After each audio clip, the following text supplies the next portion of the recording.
Higher tutorial में आपका स्वागत है।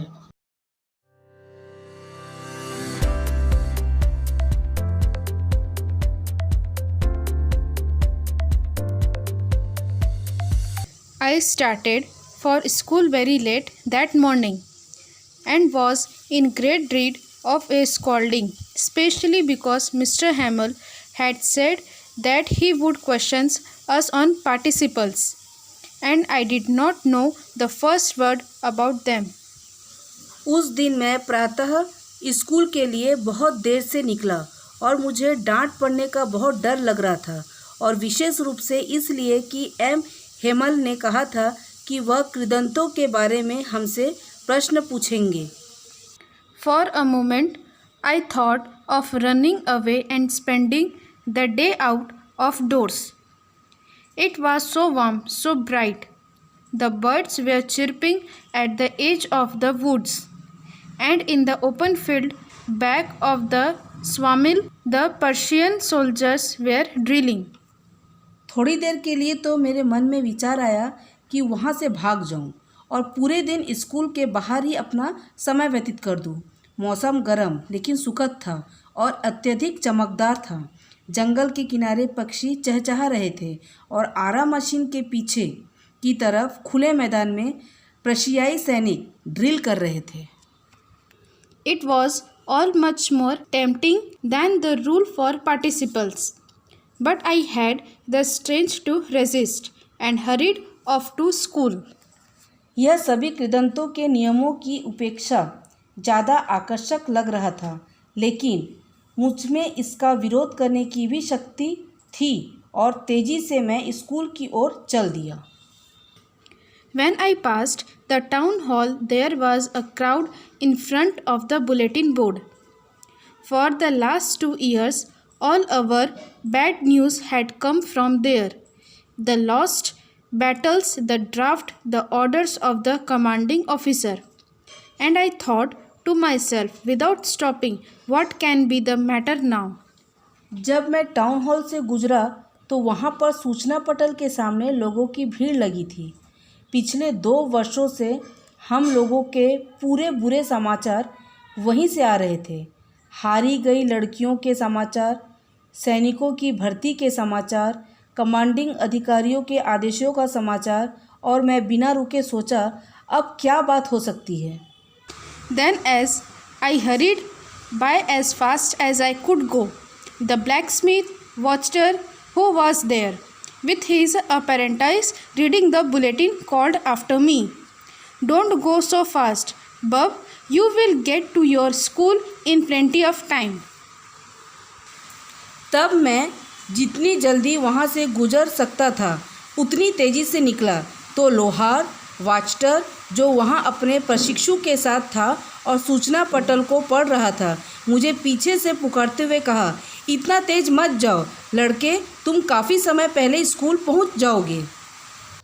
I thought he was making fun of me and reached M. Hamill's little garden all out of breath. मैं सोचा वह मेरा मजाक उड़ा रहा था और मिस्टर हेमल के छोटे से बगीचे में हाफते हुए पहुँच गया। Usually when school began, there was a great bustle which could be heard out in the street, the opening and the closing of desks, lessons repeated in unison, very loud, with our hands over our ear to understand better, and the teacher's great ruler rapping on the table. सामान्यतः जब school शुरू होता था तो बड़ी चहल पहल हुआ करती थी, जिसे बाहर की गली तक सुना जा सकता था। डेस्कों का खुलना और बंद होना, पाठों का एक साथ ऊंचे स्वर में दोहराना तथा अपने हाथों को अपने कानों पर रखना ताकि अच्छे से समझ में आ जाए, और अध्यापक का बड़ा सा डंडा मेज के ऊपर टक टक की आवाज़ करता हुआ सुनाई देता था। But now it was also still. I had counted on the commotion to get to my desk without being seen. But of course, that day everything had to be as quiet as Sunday morning. लेकिन सब शांत था। इतने दिनों से जब भी मैं लेट होता था तब मैं शोरगुल का फायदा उठाकर चुपके से डेस्क पर बैठ जाता था, लेकिन उस दिन ऐसा लग रहा था, इतना शांत था, ऐसा लग रहा था कि रविवार का दिन है। Through the window, I saw my classmates already in their place, and M. Hamel walking up and down with his terrible iron ruler under its arm. खिड़की से मैंने अपने साथियों को देखा। वे सभी पहले से ही अपने स्थानों पर थे और मिस्टर हेमल अपने बड़े डंडे को लिए हुए ऊपर नीचे चक्कर काट रहे थे। I had to open the door and go in before everybody. You can imagine how I blushed and how frightened I was. But nothing happened.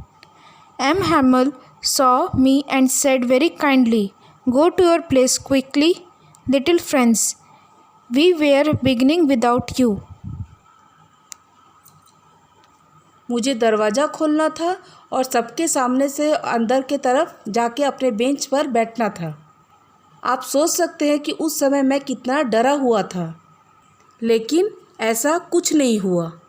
Mister हेम्स ने मुझे देखा और नम्रतापूर्वक बोले, जल्दी से तुम अपनी जगह पर जाओ, बैठ जाओ फ्रेंच, हम तुम्हारे बिना ही शुरू करने वाले थे।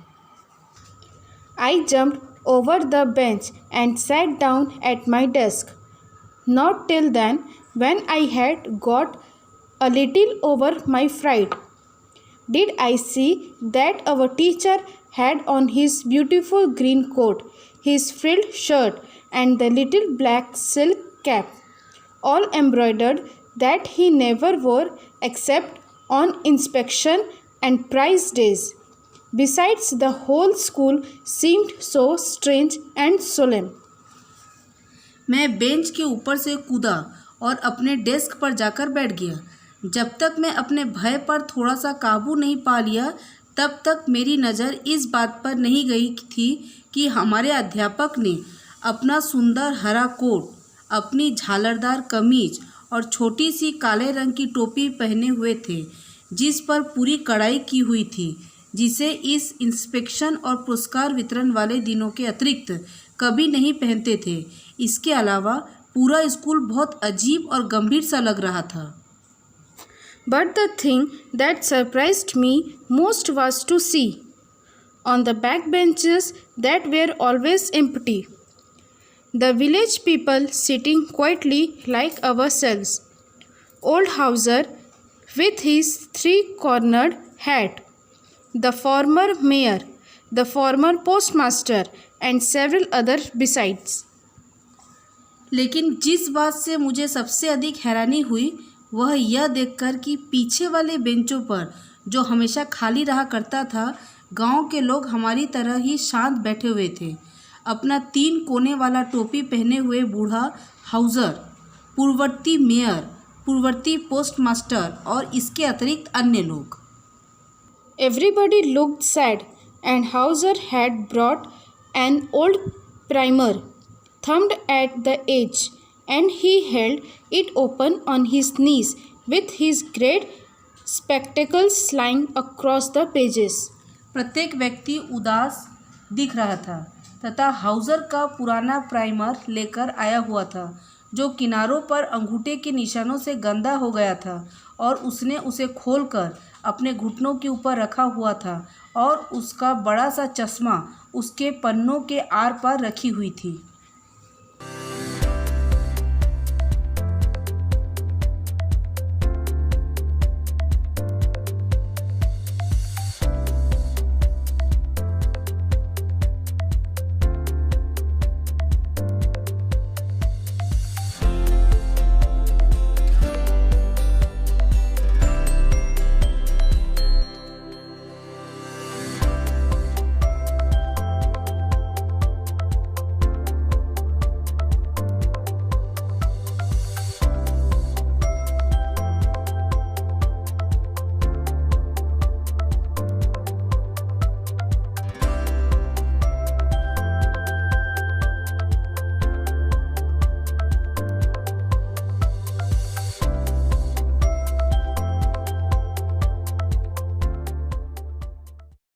Question 1. What was Franz scared of Hamel? What was he expected to prepare for the class? Answer. Franz was scared of Hamel because he had not prepared his lesson on participles as asked by him for the next class.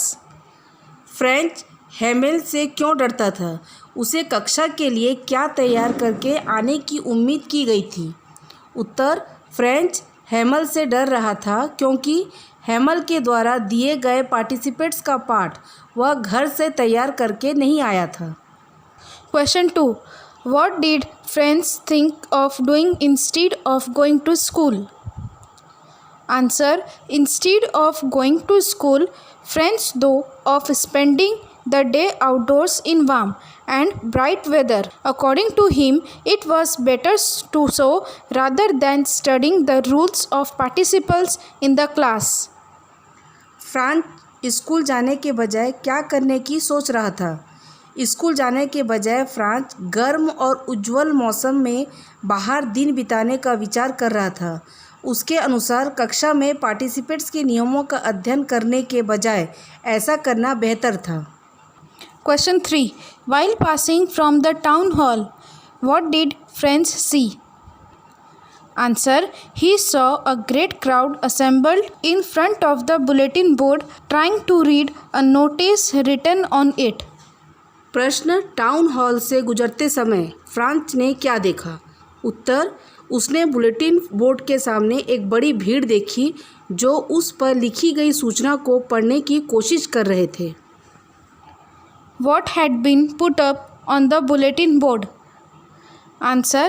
It was about an order from Berlin that only German was to be taught in the school of Alsace and Lorraine. प्रश्न. सूचना पटल पर क्या लगा हुआ था? उत्तर. उस पर बर्लिन का एक आदेश लगा हुआ था कि अल्सेस और लॉरेन के स्कूलों में केवल जर्मन भाषा को ही पढ़ाया जाएगा. Question 5. What changes did the order from Berlin cause in school that days? Answer. There was complete silence everywhere. All looked sad and serious. Old people of the village had came to thank Mr. Hamel for his faithful service for 40 years. Berlin से आए हुए आदेश के बाद उस दिन school में क्या क्या परिवर्तन हुआ? उत्तर. चारों तरफ पूर्ण रूप से शांति थी. सभी उदास और गंभीर थे. गांव के बुजुर्ग लोग मिस्टर हेमलर को उनके 40 वर्ष की सेवा अवधि के लिए धन्यवाद देने के लिए आए थे. Question 6. What was unusual about M. Hamel's dress on his last day in the school? Answer. M. Hamel had put on his ceremonial clothes on his last day in the school. He was wearing a beautiful green coat, a frilled shirt, and a little black embroidered silk cap. This was a special ceremonial attire which he usually wore on days of inspection and prize distribution. प्रश्न. School में आखिरी में हेमल के पोशाक के बारे में क्या असामान्य था? उत्तर. मिस्टर हेमल ने स्कूल के अंतिम दिन में समारोह वस्त्र पहने थे. अध्यापक ने अपना सुंदर हरा कोट, अपनी झालरदार कमीज और छोटी से काले रंग की टोपी पहने हुए थे जिस पर पूरी कढ़ाई हुई थी, जिसे वह स्पेशल और पुरस्कार वितरण वाले दिनों के अतिरिक्त कभी नहीं पहनते थे. Question 7. What did Franz notice that was unusual about the school that day? Answer. He noticed that it was all very still, calm, and quite like Sunday morning, while on other days it is used to be great hustle and bustle. The sound could be heard out in the street. The opening and the closing of the desk lessons repeated very loud, and the teacher's great ruler rapping on the table great noise. But on that day, the whole school looked so strange. It was quite unusual and surprising. प्रश्न. उस दिन French ने school में क्या असामान्य होने का अनुभव किया? उत्तर. उसने ध्यान दिया कि सब कुछ रविवार के दिन के समान शांत था, जबकि उसके अलावा दूसरे दिन काफ़ी शोर शराबा होता है। कुछ ऐसा ही सड़क पर सुना जा सकता था। डेस्कों का खुलना और बंद होना, पाठों को जोर से दोहराया जाना, शिक्षक के रूलर का टेबल पर पटकने की आवाज़ सुनाई देना। लेकिन उस दिन विचित्र और सब कुछ शांत था। यह बहुत ही असाधारण और आश्चर्यजनक था।